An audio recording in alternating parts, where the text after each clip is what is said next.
The headstone once read unknown, its letters clean and indifferent beneath Hawaiian sun. Someone later lifted it, replaced it with a name that had waited 64 years to be spoken aloud. Sergeant Wallace J. Dawson. He vanished on February 14, 1951. The paperwork never did.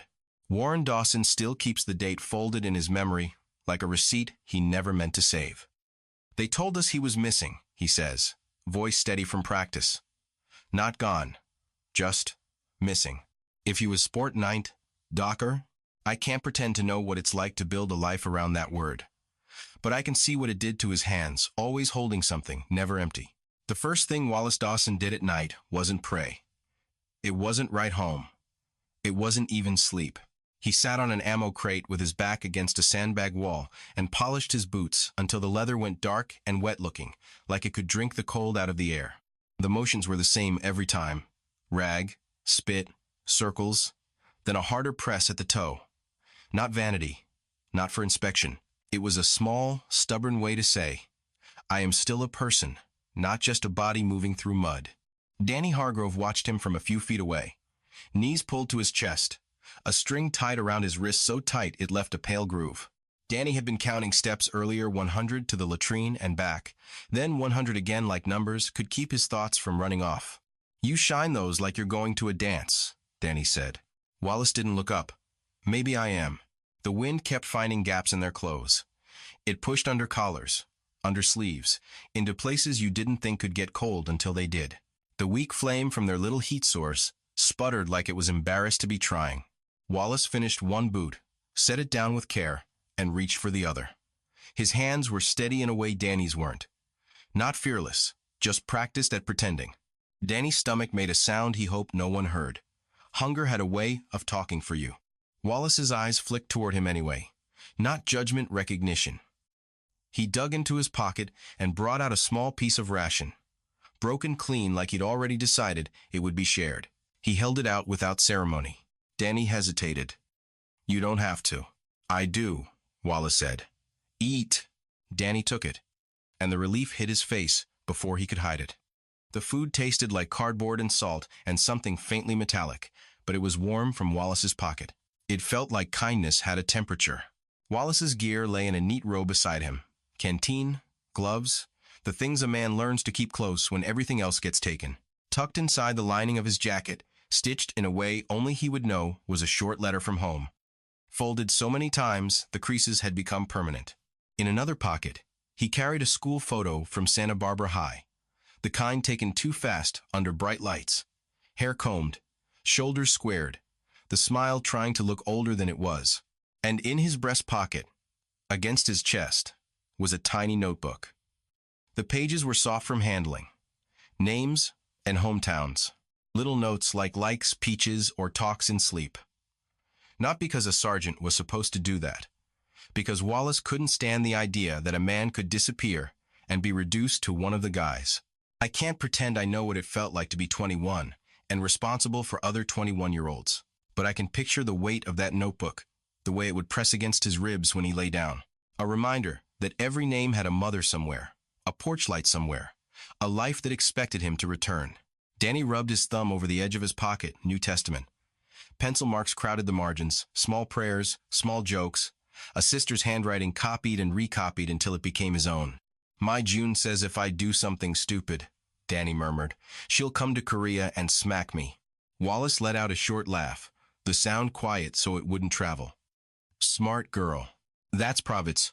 Outside, the night made everything feel closer. The sounds of men shifting, coughing, muttering. The scrape of a boot on frozen ground. Somebody's teeth chattering like they were trying to keep time. Wallace reached down and began rewrapping his feet. He did it the way a man does a job he's done since childhood. Quick, precise. A tug here, a flattening there. When he finished his own, he leaned toward a younger soldier nearby. Not Danny, and checked the man's laces like he couldn't stop himself. Tighten that, Wallace said, not unkind. You'll lose feeling if it slips. The soldier complied, grateful not to be noticed, for fear, but for something practical. Danny watched Wallace's hands, and a thought slipped out before he could swallow it. You act like you're preparing for something worse than getting shot. and expudings are this, and at adieu after 7.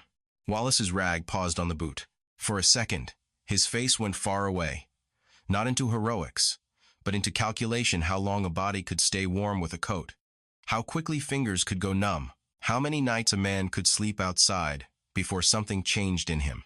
"I'm preparing for not waking up," Wallace said simply. "That's the part nobody talks about. Freezing, quiet-like, just going." Danny's throat tightened.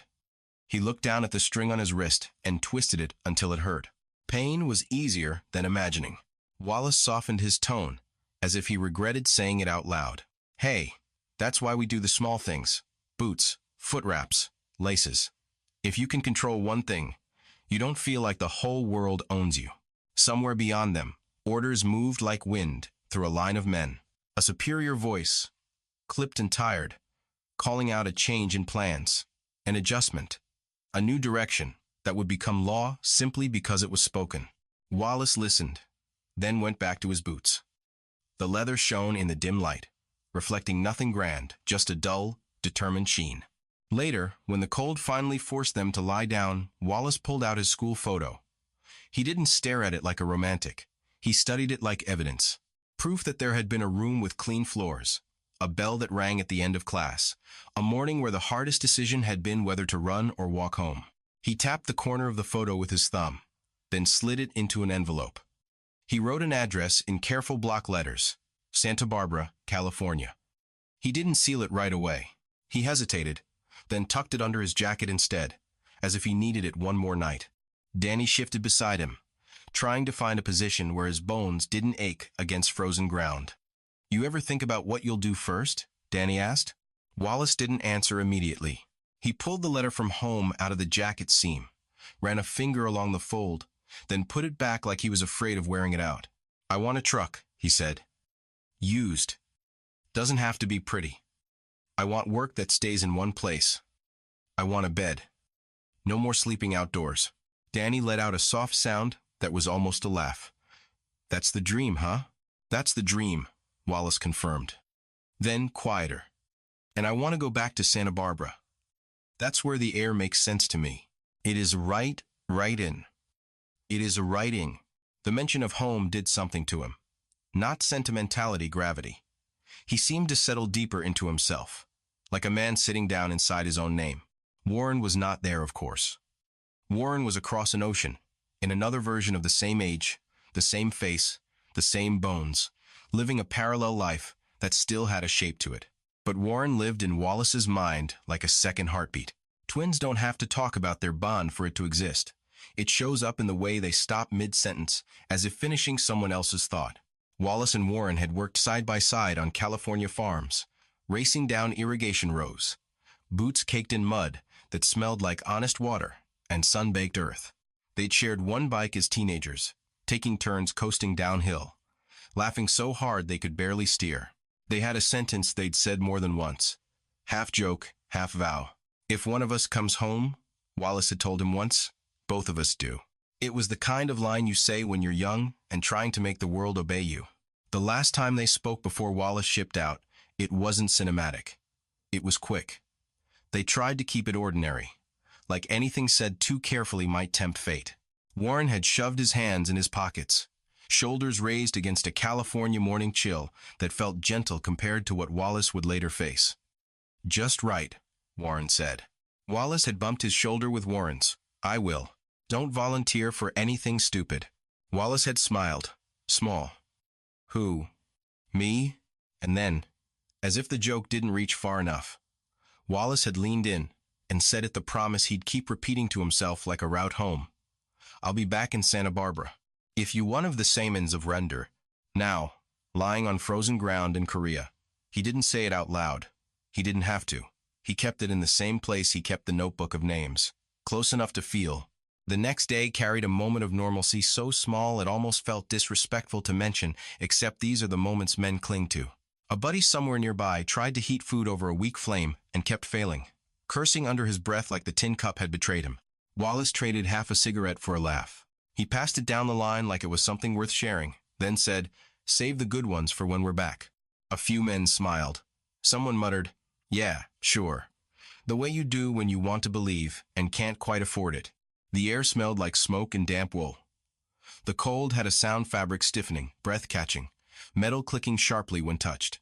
Wallace checked his gear twice, then again, not because it changed anything, but because doing it made his hands feel useful.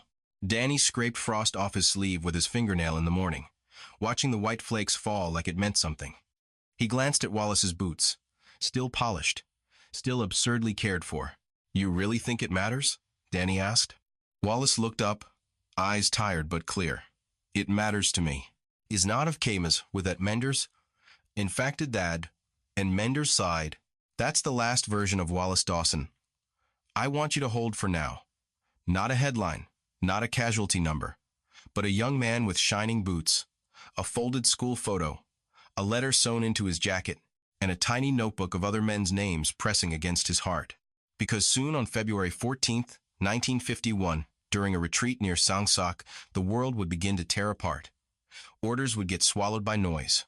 Men would run, fall, get separated. And one of them, Sergeant Wallace J. Dawson, would be marked missing, not because he was unreal, but because the chaos was too large to witness cleanly. And Warren, back in California, would start waiting for a letter that sounded like Wallace, never knowing that the last careful thing his twin did was polish his boots like he planned to walk all the way home. The retreat didn't look like retreating in the movies. It was sideways, backward, fractured. Men moved when the man next to them moved, stopped when someone fell, turned because a voice sounded certain enough to follow. The ground at Sang-sok was uneven, frozen hard in places and slick in others. Boots slipping just enough to steal confidence without fully taking balance. Danny Hargrove ran until his lungs felt thin and sharp. He counted steps without meaning to 10, 20, 30 numbers snapping in his head like brittle sticks. Gunfire cracked somewhere behind them. Then closer. Then not close enough to see, but close enough to feel in the chest. Wallace was ahead of him at first. Danny remembers that clearly. The dark outline of his pack, the way he kept turning his head to check the line. Not forward like a man racing for himself, but sideways like a man trying to keep others together. Keep moving, Wallace shouted once. Not yelling, directing. Don't bunch up. Someone tripped. Someone swore. Someone cried out in a voice that didn't sound old enough to belong to a soldier. Danny lost Wallace when he stopped to help another man up. It was only a moment. A hand under an elbow. A pull. A shared grunt. When Danny looked back up, Wallace wasn't there anymore. He told himself Wallace was ahead. He told himself Wallace had already moved on, already found cover, already done what he always did, adjusted, adapted, survived. By the time the firing shifted and the movement slowed, the group was smaller. Heads were counted, names were called. Some answered hoarsely, some didn't. Dawson, a voice said. Wallace Dawson. No answer. They said it again, louder, like volume could bridge distance. Nothing came back. Danny felt something drop inside him. Not dramatic, just heavy. He wanted to run back. He wanted to search. He wanted to do the thing movies say is noble. But there were orders now, and the orders were simple and terrible. Keep going. That night, when they finally stopped, Danny sat with his back against a tree and scraped frozen dirt from his pants. His fingers burned and then went numb. He kept expecting Wallace to appear out of the dark, annoyed, making some dry comment about how everyone panicked too easily. He's probably fine, someone said, not looking at anyone in particular. Dawson's solid, and I did. Danny nodded because that was easier than saying nothing. I can't pretend I know the weight of that moment knowing someone is missing, but not knowing how missing works. But I understand this. When a name doesn't answer, it doesn't leave right away. It lingers. It waits to be explained. Back in Santa Barbara, the day the telegram arrived did not announce itself as important. The weather was ordinary. The street looked the same. Warren Dawson came home from work and checked the mailbox the way he always did. One hand braced against the metal door, like he expected resistance. The envelope was heavier than the others. Official. Clean. His name typed carefully, as if care could soften what came next. He opened it standing up. He didn't sit down first, because sitting felt like commitment. The wording was precise. Practiced. It did not say, dead. It did not say alive. It said, missing in action. Warren read it once. Then again. He traced the letters with his finger, as if they might rearrange themselves into something clearer. His mother, Catherine, stood in the kitchen, hands wet from the sink. She watched his face change before he spoke. "What is it?" she asked. Warren swallowed. "They don't know where he is." Millard Dawson came in from outside, boots leaving dirt on the floor. He took the paper, read it slower than Warren had, his mouth tightening at the corners. "Missing," he said, testing the word. "So that means—" "It means nothing," Warren said too quickly. Then, softer, "It means we wait." Waiting became a routine almost immediately. Not dramatic waiting, administrative waiting. Letters written and answered with other letters. Forms filled out and returned with polite acknowledgments. Names spoken carefully over the phone to people who did not know Wallace's face, only his service number. Warren learned to spell Dawson slowly. D-A-W-S-O-N. He learned which offices closed early, which clerks sounded kind, which ones sounded tired. He learned that no new information at this time could mean weeks or months or years. The family adjusted without admitting they were adjusting. Catherine cooked the same meals and set the same number of plates, then quietly removed one before anyone sat down. Millard fixed things around the house that didn't need fixing, like motion itself might prevent something from settling. Warren kept Wallace's high school graduation program in a drawer. He took it out sometimes, ran a thumb over the date, then put it back like a ritual he didn't want to explain. Holidays became negotiations. Do you talk about him or don't you? Do you save a seat or let the space speak for itself? Each choice felt like a betrayal of something. At night, Warren lay awake, listening to the house creak. He imagined Wallace cold somewhere, imagined him captured, imagined him walking back alone and annoyed that everyone had made such a fuss. None of the images stayed long enough to become belief. Danny Hargrove survived. That fact alone carried a weight he hadn't expected. He was eventually taken prisoner, marched, confined, his world reduced to hunger, and counting steps again, how many to the fence, how many back. He saw men weaken. He saw men give up parts of themselves in small, practical ways.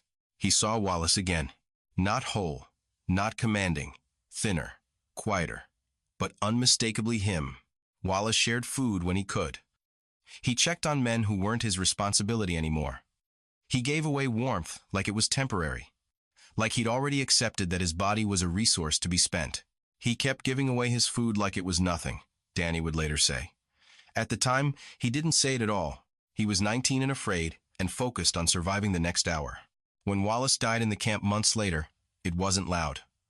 It wasn't witnessed by the right people.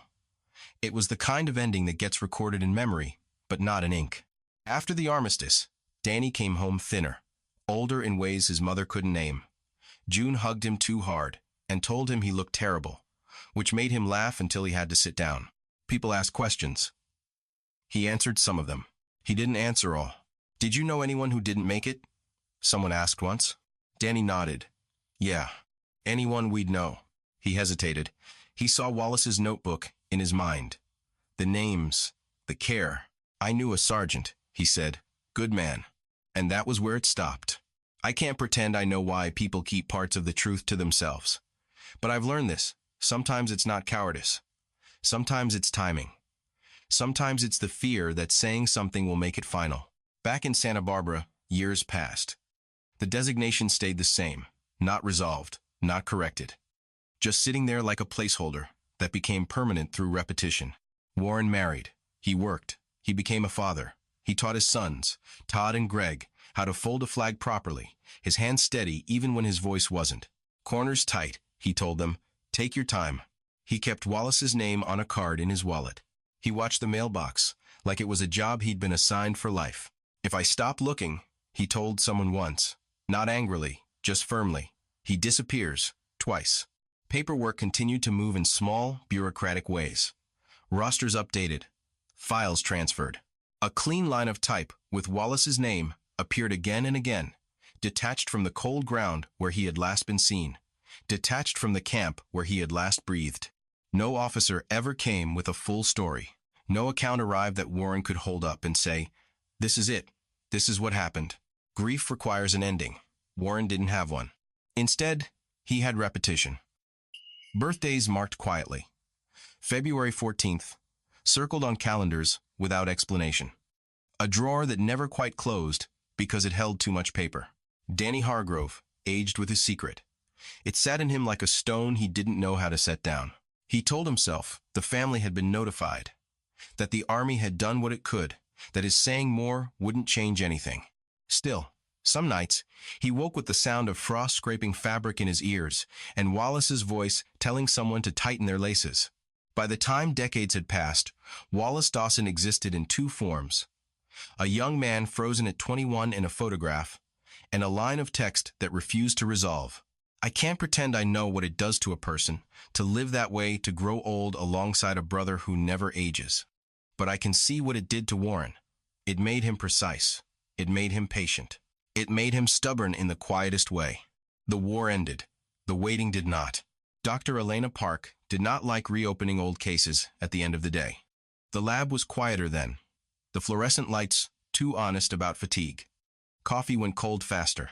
Bones seemed to hold their shape a little more stubbornly, as if they knew they'd already waited long enough. She pulled the laminated list from her bag and set it beside the keyboard. Case numbers, dates, places that repeated themselves across decades, like a bad habit. One entry kept drawing her eye, not because it was dramatic, but because it was tidy in a way history rarely is. Sang-sok, February 14th.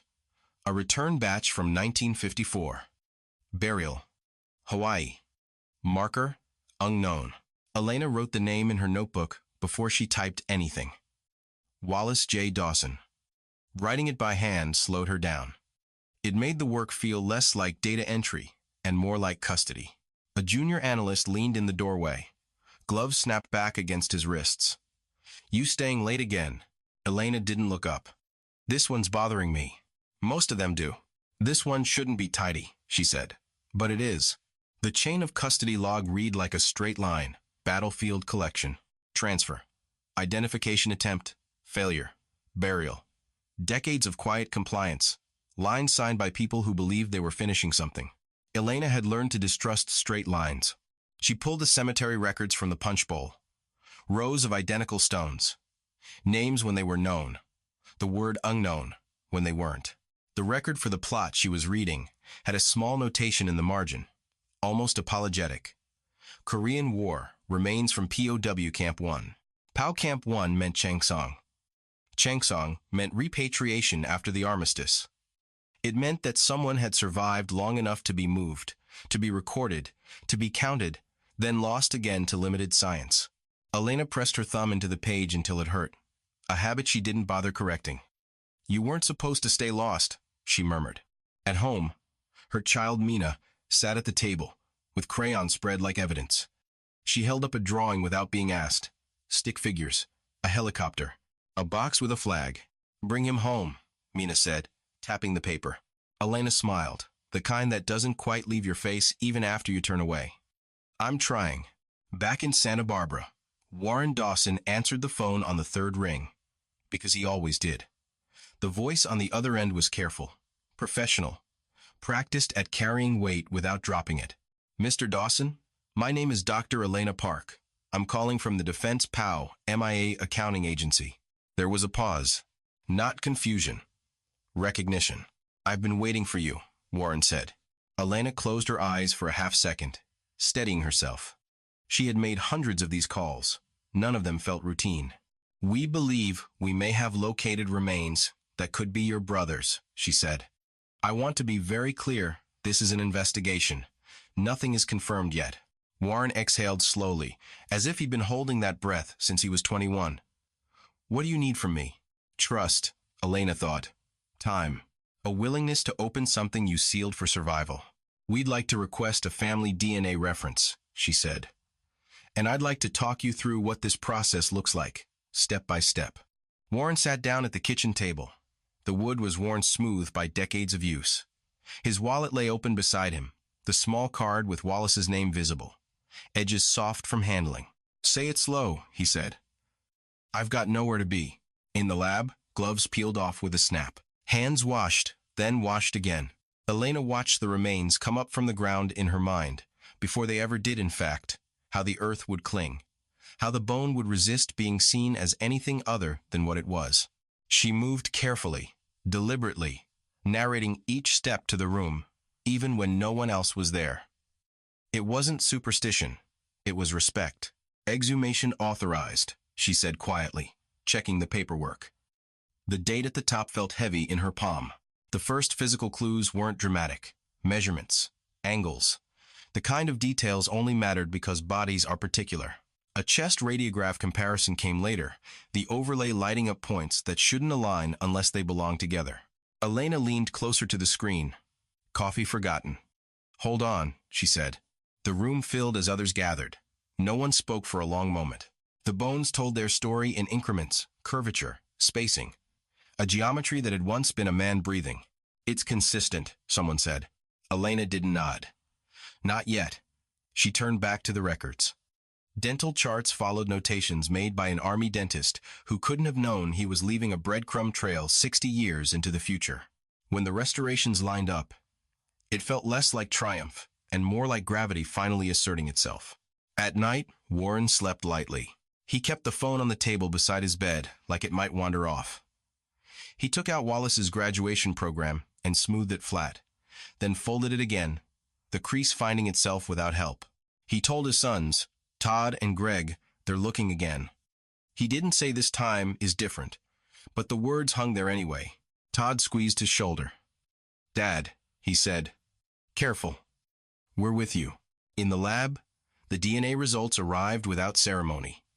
A file, a number, a match that didn't need embellishment. Elena sat back, breath leaving her in a way she hadn't noticed it was held. She closed the file slowly, like a door you don't want to slam. "It's him," she said. No one cheered. Someone wiped their glasses. Another person stared at the floor, nodding once. Elena called Warren herself. She always did when the answer was this heavy. "Mr. Dawson," she said, and waited for him to speak first. "I'm here," he said. "We've confirmed the identification," she said. "Your brother has been accounted for." There was a sound on the line that wasn't quite a sob and wasn't quite laughter. "So he was here," Warren said, not asking. "Yes." "For how long?" Elena chose her words carefully. "Since 1954. Buried as unknown." Warren closed his eyes. The kitchen smelled like coffee and old paper. "He was found," he said slowly, "and still missing. And with quarter. I can't pretend I know what that does to a man learning that the distance he imagined was measured in paperwork, not miles. But I can see how it would rearrange time, how the waiting wouldn't disappear, so much as change shape." Elena hung up and sat very still. Mina's drawing was tucked into her bag, the crayon lines smudged from being handled. She took it out and placed it beside the case file. "A name is not a detail," she said to the empty room. "It's a rescue. I can." And then 70 dive in that is rather. Outside, the sun slid lower, catching on the lab windows, turning glass into something briefly warm. Somewhere in Santa Barbara, Warren Dawson folded the wallet card and put it back. Not because he was done with it, because it had done its job. The investigation had shifted something fundamental. Wallace Dawson was no longer only a question. He was evidence. He was movement after decades of stillness. And yet, there were still pieces missing. Witnesses who had never spoken fully, months in captivity reduced to a line item. A story that science could anchor, but not complete. Elena gathered the files and labeled them carefully. She wrote the name again, slower this time, letting the ink dry before closing the folder. Outside the lab, the hallway smelled faintly of disinfectant and paper. She turned off the light and paused, hand on the switch. "We're coming," she said, not to the bones, but to the space they had left behind. The work was no longer about finding him. It was about bringing him home, without pretending the years between could be returned. And that, she knew, was where the real wait would begin. The work did not feel like discovery. It felt like assembly. Piece by piece, Dr. Elena Park rebuilt a man who had been separated from his own name for 6 decades, not by guessing, not by intuition, but by restraint.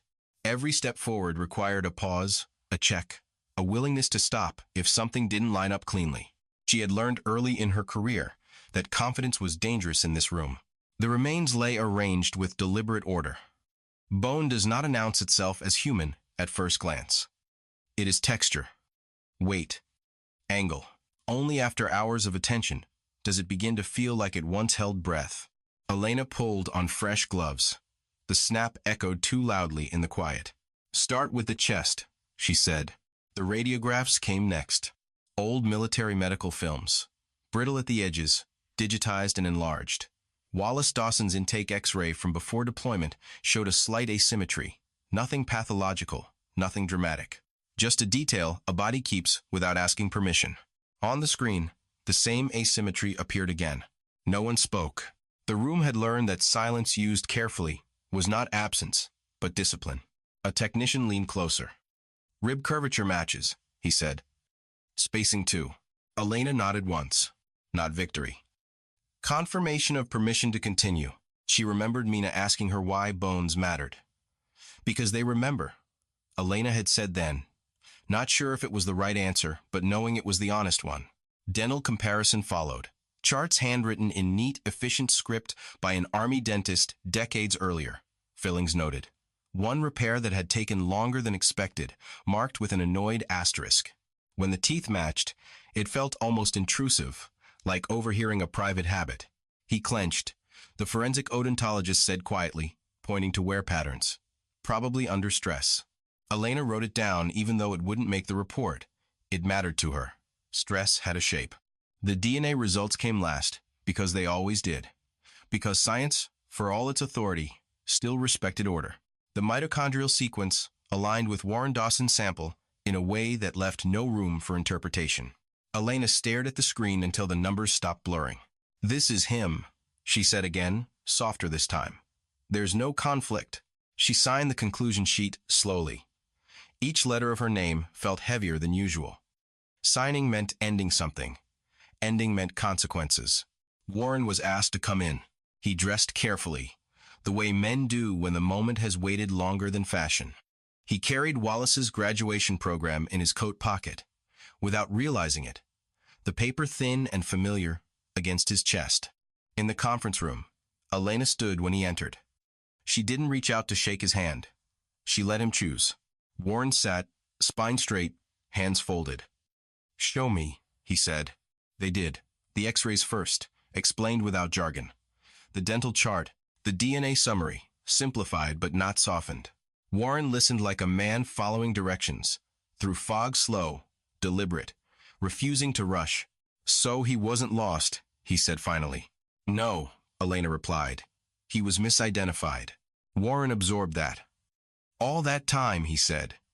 "He was somewhere specific." "Yes." "Buried." "Yes." "With a name that wasn't his." Warren nodded once. He did not cry. Not yet. He pressed his thumb into the edge of the table, grounding himself in the present. "Who saw him last?" he asked. Elena hesitated. "We have witness statements from repatriated prisoners," she said. "One name comes up consistently. Daniel Hargrove." The name landed differently now, less abstract, more accusatory, simply because it existed. "He said Wallace shared food," Elena continued. "Checked on others. He was weakened. But he was himself." Warren closed his eyes.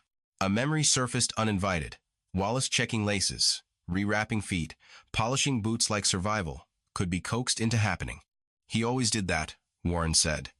"Looked after people." The confirmation didn't feel like comfort. It felt like responsibility.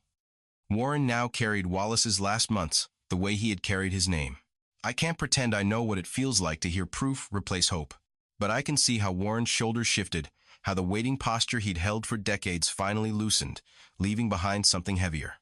After Warren left, Elena stayed in the room. She gathered the documents, stacked them with care, then stopped and rested her hand on the file. "A name is closure," she said quietly. "And it's a beginning." She thought of Mina's drawing. Of all the files still waiting, outside, the remains were prepared for return. Uniform selected, flag folded by practiced hands. Every motion carried ceremony, not because it was required, but because it felt necessary. Back in Ohio, Danny Hargrove received a letter. He recognized the return address before he opened it. His hands shook, not with fear, but with something closer to relief. They wanted to talk. He sat at his kitchen table, the New Testament still nearby, pages soft from decades of use. He had told himself for years that it was too late to matter. He was wrong. When he spoke to Elena on the phone, his voice cracked on the first sentence. "I didn't know how to say it then," he said. "I thought, if I told the whole thing, it would make it final." "It was final either way," Elena replied gently.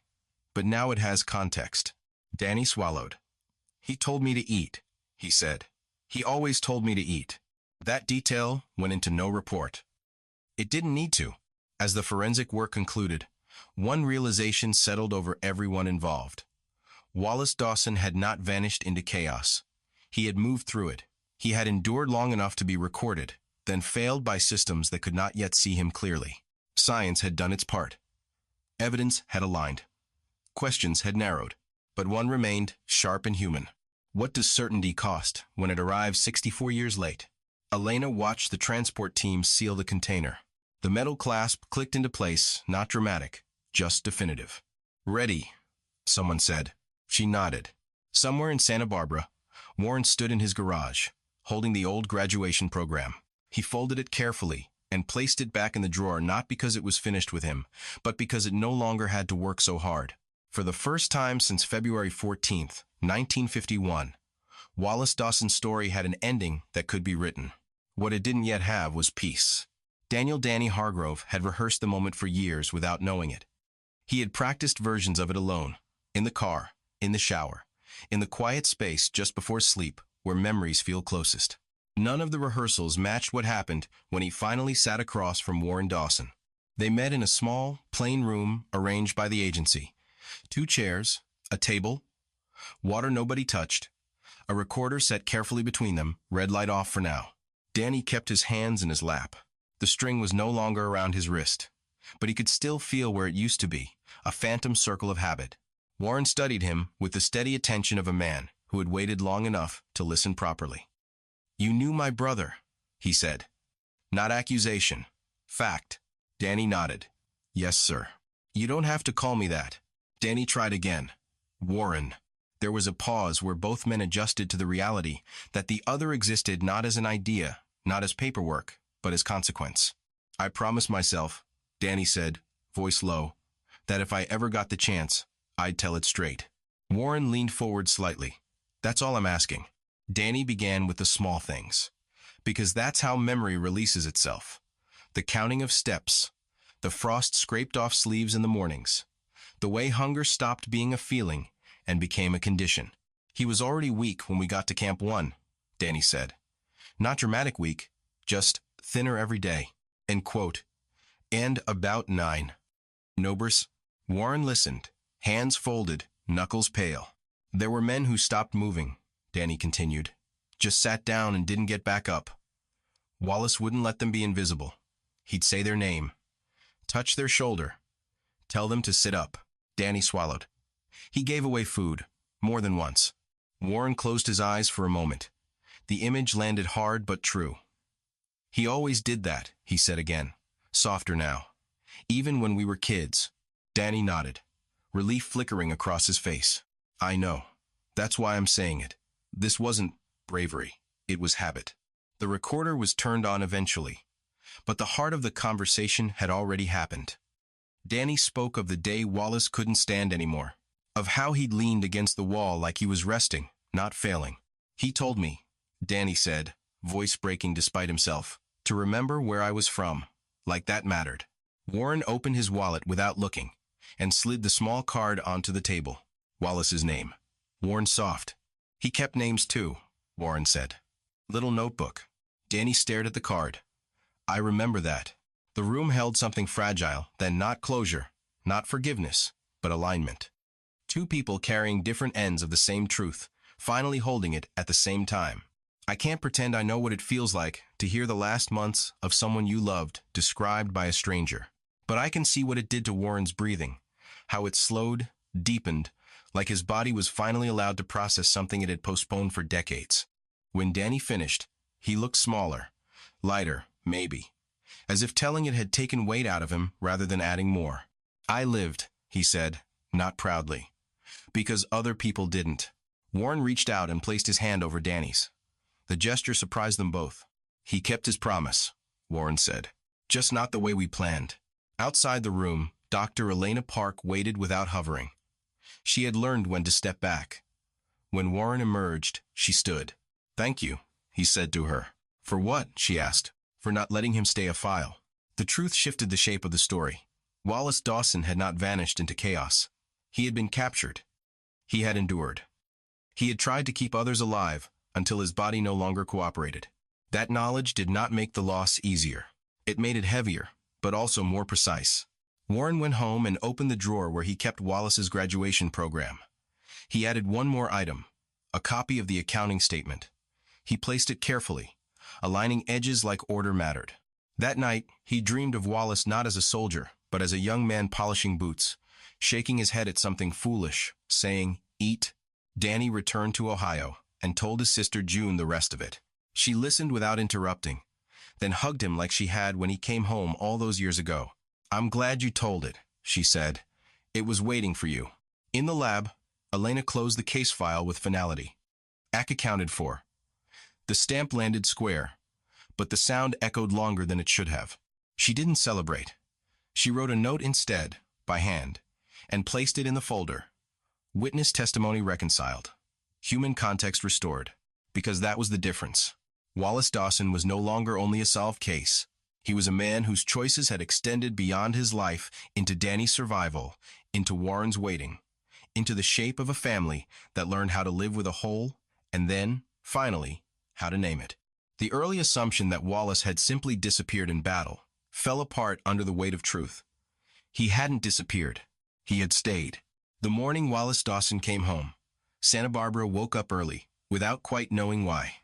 The air was cool, clean in that coastal way that feels earned rather than accidental. A light marine layer hovered just long enough to soften the edges of buildings before pulling back, as if the day itself were making room. Warren Dawson dressed slowly. Not carefully, he had done careful for years, but deliberately. Each motion was exact, shirt tucked, jacket smoothed, shoes tied and retied once. Not from nerves, but from habit. On the dresser sat 3 objects he did not touch yet.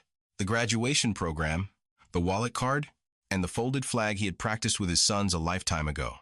Down the street, people were already gathering. Some knew the story. Some only knew that a soldier was coming home after a long time away. That was enough. Students from San Marcos High lined the road, flags held stiffly in hands that hadn't learned weight yet. Veterans stood a little apart, posture instinctive.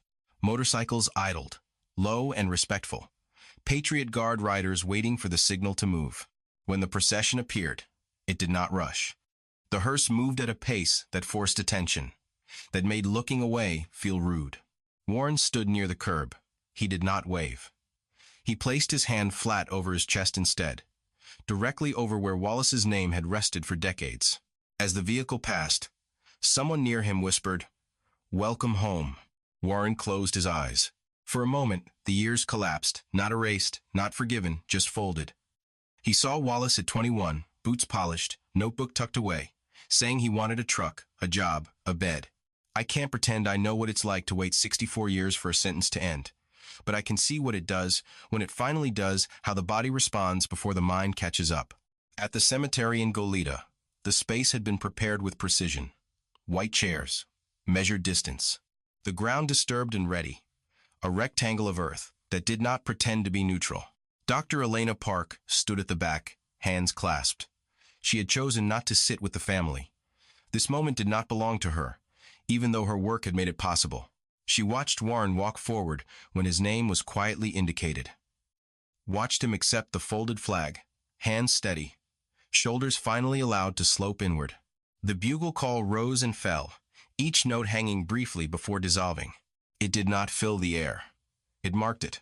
When the casket was lowered, Warren did not look away. He leaned forward slightly, as if listening. Later, when people began to drift, when condolences thinned and space returned, Warren stayed. He waited until it was just him, the marker, and the earth settling into itself. The stone no longer read known. It read, Sergeant Wallace J. Dawson, United States Army, Korean War. Warren reached out and placed his hand against the stone. It was cool, solid, real. "You made it," he said quietly. No speech followed. No revelation. Just that sentence, released at last. In the weeks that followed, Warren's routine shifted in small, surprising ways. He stopped watching the mailbox so closely. He removed the card from his wallet and placed it in the drawer with the graduation program. The wallet felt lighter. Not better, just different. One afternoon, sorting through an old box, he found something he had forgotten. A postcard Wallace had never sent. Addressed. Unstamped. Written in quick, uneven lines. About nothing important at all. Warren sat at the table and held it until the sun moved across the room. That was the new human detail he hadn't expected. Not grief, not relief, but permission. Permission to stop searching without stopping loving. Dr. Elena Park returned to her lab the next morning. Cold coffee waited where she'd left it. A new file sat on her desk. Another name. Another place. Mina's drawing was still taped to the wall. Elena washed her hands, then washed them again, the ritual grounding her before she opened the folder. The work continued. It had to. Back in Santa Barbara, Warren visited the grave one last time before winter. He brushed a few leaves away from the stone with the back of his glove, then stepped back, satisfied. As he turned to leave, the ocean breeze carried a familiar smell. Salt, earth, something clean and ordinary. For the first time in his life, Warren Dawson walked away without looking back. After Wallace Dawson was buried, the house on his brother's street grew quieter in a different way. Not empty or finished. Warren lived the remainder of his days without the daily labor of waiting. He put the wallet card away. He closed the drawer without reopening it. When the phone rang, it was no longer something he rose for immediately. Near the end, he told his son once, almost casually, "Your uncle's home now." Then he nodded, as if confirming a fact to himself. Dr. Elena Park moved on to another file. Another set of bones. Another family somewhere learning how to breathe around a new truth. Mina asked her one night if the people ever come back for real. "They come back enough," Elena said. It was the most honest answer she had. "I can't pretend to know whether that's satisfying. I only know this. Wallace's war lasted 4 months. Warren's lasted 64 years. Science could close a case, but it could not give back birthdays, arguments, ordinary mornings that never happened. A name was restored. A grave corrected. The mystery answered in facts. What remains is quieter. A brother who finally stopped searching. A man who endured long enough to be known again. And a promise that proved true in an unexpected way. If one of them came home, both of them did.